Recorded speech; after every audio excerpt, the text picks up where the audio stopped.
sommes à la 28e heure ou la 30e heure une immense manifestation qui célèbre les arts et les sciences grâce à la Fondation Carasso et à l'orchestration de sa commissaire générale Mélanie Bouteloup. Ça faisait longtemps que je cherchais une occasion de créer un moment fédérateur qui puisse être vraiment très ouvert au public. Pour moi, c'est quand même une amplification du travail mené à Béton Salon, oui, depuis 15 ans. Pour mettre en avant des idées, des personnes, à travers, j'allais dire pas seulement des expositions justement, mais des formats comme celui qui est celui d'aujourd'hui, où on a des activités, des gens qui se réunissent, et justement permettre à ces espaces de dialogue d'émerger.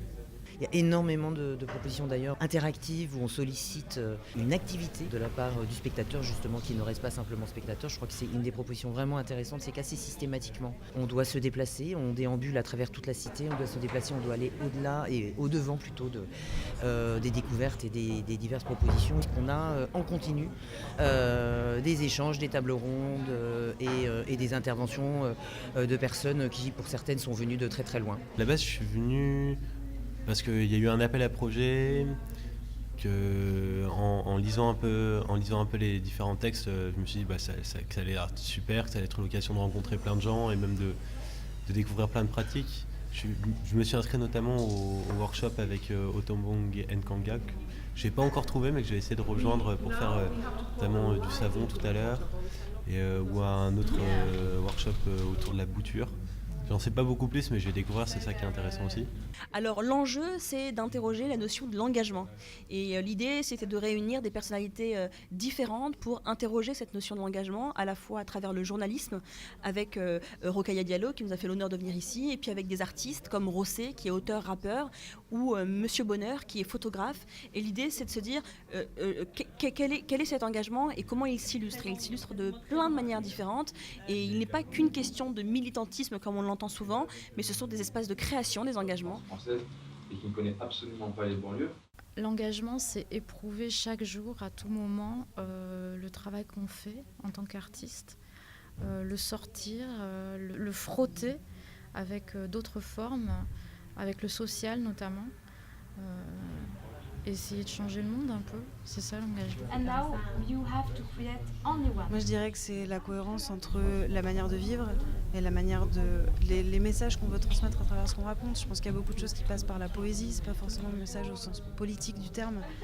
Il y a aussi tout ce qui est ce genre de cadre dans lequel on est là, où on est vraiment à la rencontre du public, être dans l'explication, de raconter ce qu'on fait, expliquer ce qu'on fait. Je pense que l'art, en fait, c'est important que ça puisse être une expérience où des points de vue différents puissent s'exprimer, un lieu de débat où il peut y avoir des frictions, mais où on arrive en fait finalement quand même à échanger et sur des questions qui peuvent être des fois complexes. On a une équipe de presque 100 personnes en tout qui se relaient sur les 36 heures. Donc il y a 80 médiateurs, comme on l'a dit Angéline tout à l'heure, qui ont été formés lors de différents workshops et qui sont justement, on a essayé de leur trouver un rôle qui est entre le médiateur classique, mais sauf qu'ils ne peuvent pas faire vraiment leur médiation de musée classique puisque les œuvres ne sont pas finies et il n'y a pas de discours écrits qui pourraient réviser en avance. Tout est en train de se faire. Aussi un rôle qui nous importe beaucoup, comment ils gardent des traces, comment ils fabriquent des traces. Et donc cette prise de notes, c'est aussi une manière de montrer aux participants que finalement leur parole et ce qui est fait est relayé et amplifié. Et puis aussi, on leur demande beaucoup d'inventer des formes pour mettre en relation justement les participants et le public qui passe. C'est naturel pour un artiste que de travailler, de chercher en pensant à la rencontre avec le public. Et je crois que de ce point de vue-là, la relation entre art et science bénéficie beaucoup de cette approche de l'art dans sa relation à la société et au public. Il y a une responsabilisation par rapport au choix qui est à faire, mais c'est surtout par rapport à son degré d'implication. Et le degré d'implication, c'est autre chose que juste faire un choix. On n'est pas consommateur à choisir entre ci et cela. Je pense qu'ici, les gens que j'observe et qui finalement s'impliquent dans les ateliers, qui restent 30 minutes, 50 minutes, 1h30, même dans un atelier, en fait, sont là avec un engagement. Et de recréer cet engagement à travers une pratique interdisciplinaire, je pense que c'est ce qui manque le plus dans notre société actuelle. crois que la nuit, c'est plus... Les spectateurs s'engagent de plus en plus. Alors d'abord, ils ne sont plus tous spectateurs aujourd'hui puisqu'ils sont devenus des activateurs, ils sont devenus des spectateurs, ils sont rentrés dans des systèmes d'immersion par rapport aux propositions des artistes, mais ils sont de plus en plus engagés, notamment ils sont de plus en plus engagés dans la parole, dans la compréhension des œuvres, dans leur manière de retraduire les œuvres dans leur propre expérience du monde et dans leur propre expérience personnelle. Je pense qu'il y a vraiment dans la notion de recherche et dans la notion d'expérimentation une dimension d'échange, de dialogue et aussi une capacité à se mettre à la place de l'autre. Et du coup, la dimension collaborative et participative est fondamentale. On peut parler aussi de construction de situation. C'est un côté situationniste, mais qui est assez intéressant aussi. C'est vrai que ces dispositifs, leur nature, c'est d'être des conditions pour permettre des processus. Et c'est ça, je pense, qui est cherché, puisqu'on y est encore, avec nous ne sommes pas le nombre que nous croyons être, c'est de produire des situations qui permettent des processus collectifs, et un collectif d'ailleurs qui ne se réduit pas aux humains, mais qui intègre les non-humains. Je trouve que c'est un titre quand même très très intéressant parce qu'il est totalement ambivalent. D'un côté, il échappe à la mesure, donc à la quantification, mais par son énoncé même, il nous invite à quantifier. Donc je pense qu'il y a là un paradoxe qui est à mon avis intéressant et qui pourrait être un paradoxe aussi fondateur des relations entre art et science. Oui, et puis c'est à la fois, je crois, dans ce titre à la fois énigmatique et magnifique, c'est aussi peut-être de rendre visible l'invisible. Et donc peut-être modestement, c'est ce qu'on essaie de faire aussi, c'est d'essayer de fédérer toutes ces initiatives qui sont nombreuses, plus nombreuses que nous croyons au démarrage de notre action. Et puis à travers notre axe art citoyen et art, sciences et société, c'est essayer de comprendre un petit peu les pulsations de la société et de voir comment à la fois les artistes, les scientifiques, mais également tous ceux qui sont détenteurs de savoir, même les plus humbles, peuvent contribuer à cette compréhension des grands enjeux du monde contemporain. Non, je pense qu'on est plus fort ensemble, c'est pas qu'un slogan. Moi je vois des choses que d'autres ne voient pas et les autres voient des choses que moi je ne vois pas.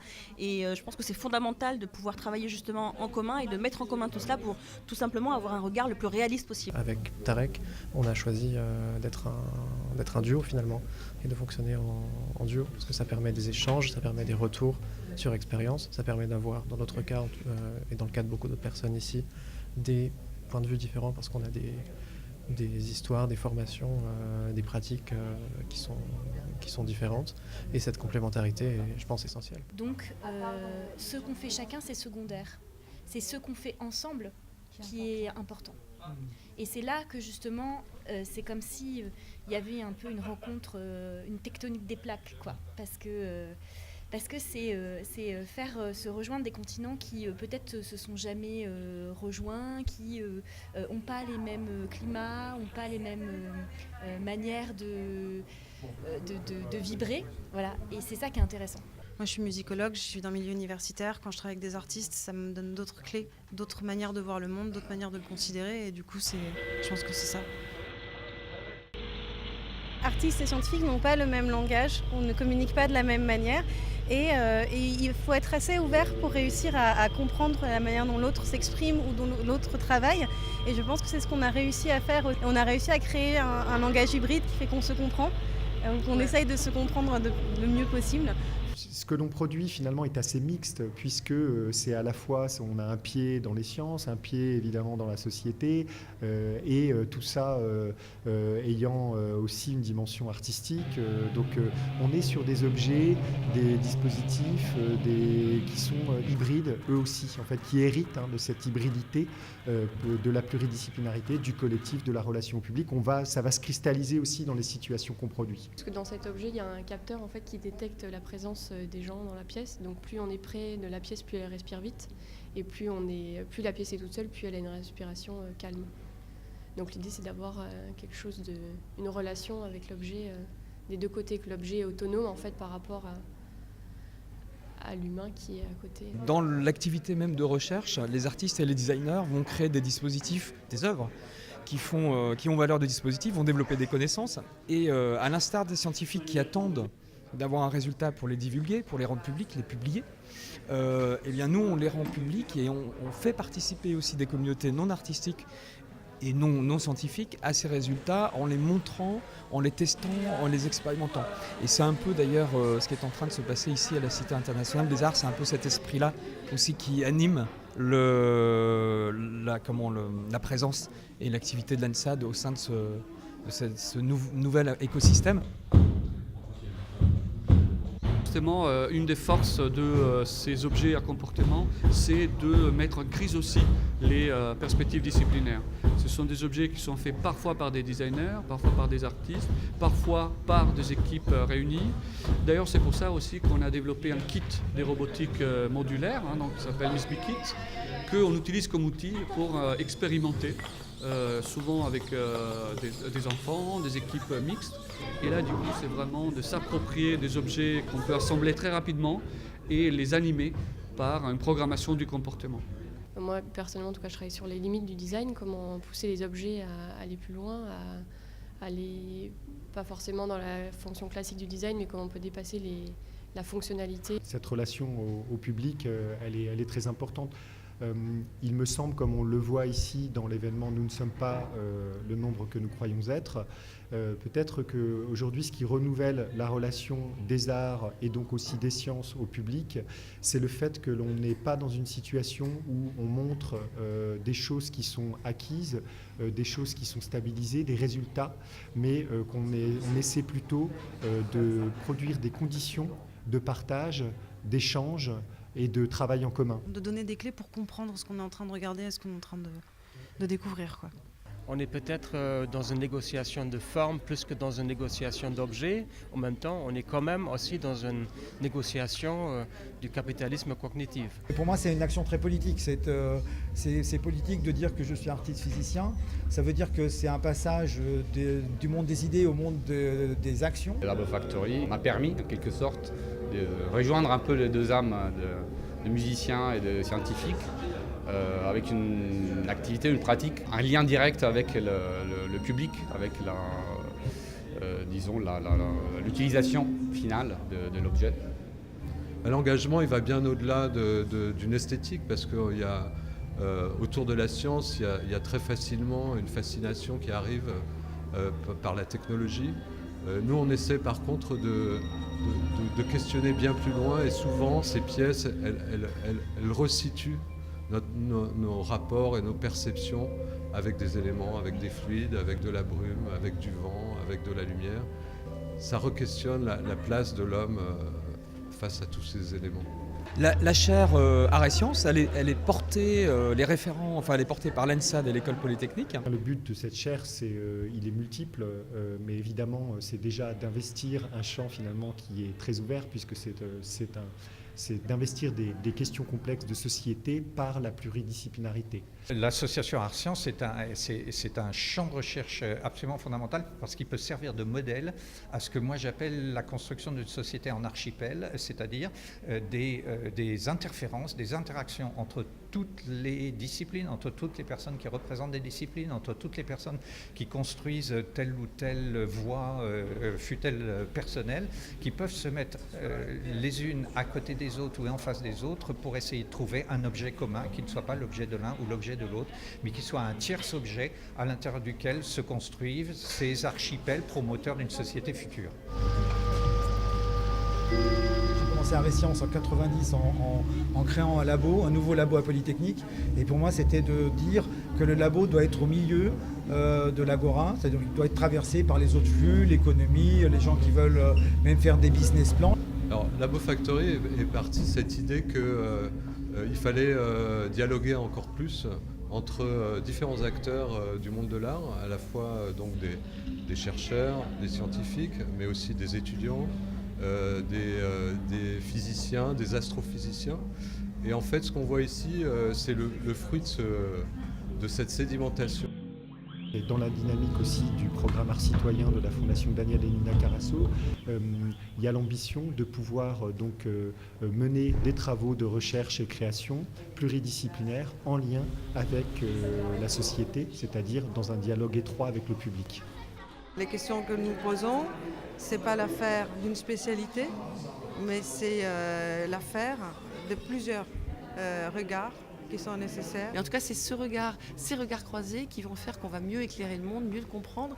Et puis encore une fois, faire que chacun s'engage avec l'autre et non pas dans son petit précaré. Ces 36 heures, c'était vraiment un moment que je peux caractériser comme un bain d'énergie.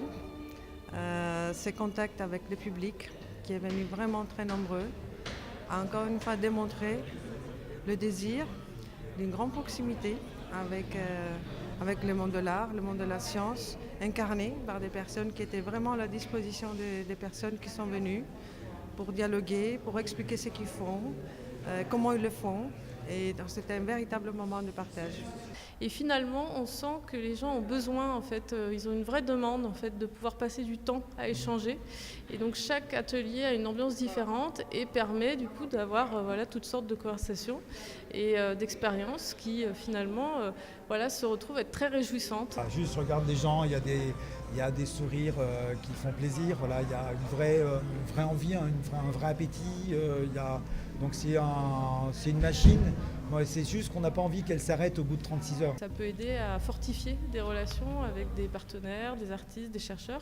Il faut croiser ces regards et que je pense que le modèle actuel, à la fois de la science dans son coin et de l'art dans son coin, finalement peut-être au bout d'un certain temps sera un peu stérile.